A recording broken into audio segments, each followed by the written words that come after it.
So the global economy is operated with a very high dollar dominance.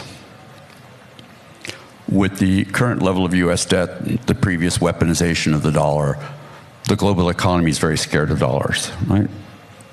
The international sovereigns have decreased their buying of US debt. The sixth largest buyer of treasury bills today is a stablecoin company called Tether. And the US government is very scared of the world going away from the dollar. And so they want to ensure dollar dominance. You know, President Trump said he wants the BRICS countries not to abandon the dollar, right? So if countries are moving to own lots of Bitcoin and trade in Bitcoin, the US has to have a lot of Bitcoin, and they have to hold a lot of hash rate, because Bitcoin mining, I think, is this big misnomer. We should really rename it. It's called Bitcoin transaction processing and Bitcoin network security. Two different functions, right?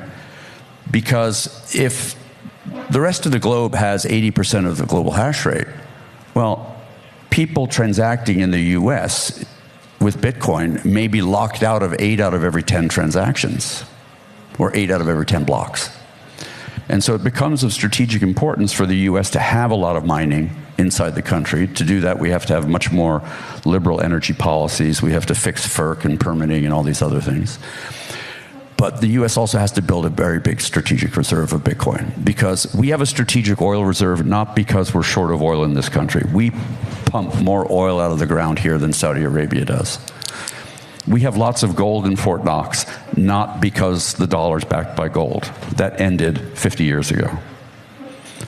We have gold in Fort Knox, so if there's an attack on the dollar, the US government has a way to defend the dollar. And it's not something they talk about a lot.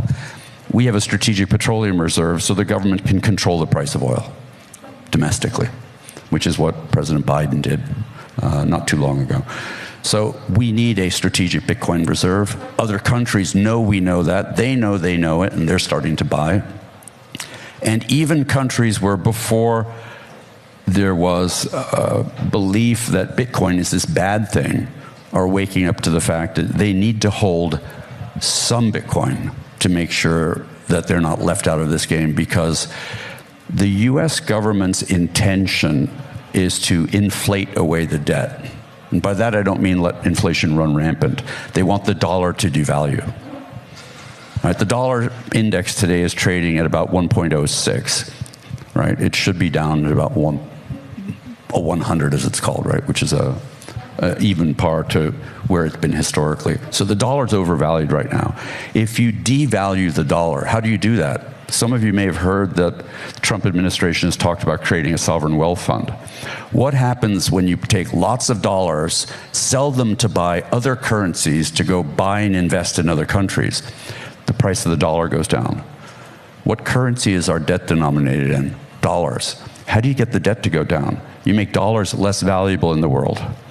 Those of you who earn W-2 income, those of you who do not hold real assets, those of you who do not hold Bitcoin are the ones who will suffer from that. And other countries understand that. The bulk of foreign countries' reserves are in dollars. If the US is going to take the dollar and devalue it, the last place they want to be is holding a bunch of dollars that are getting worth less every day.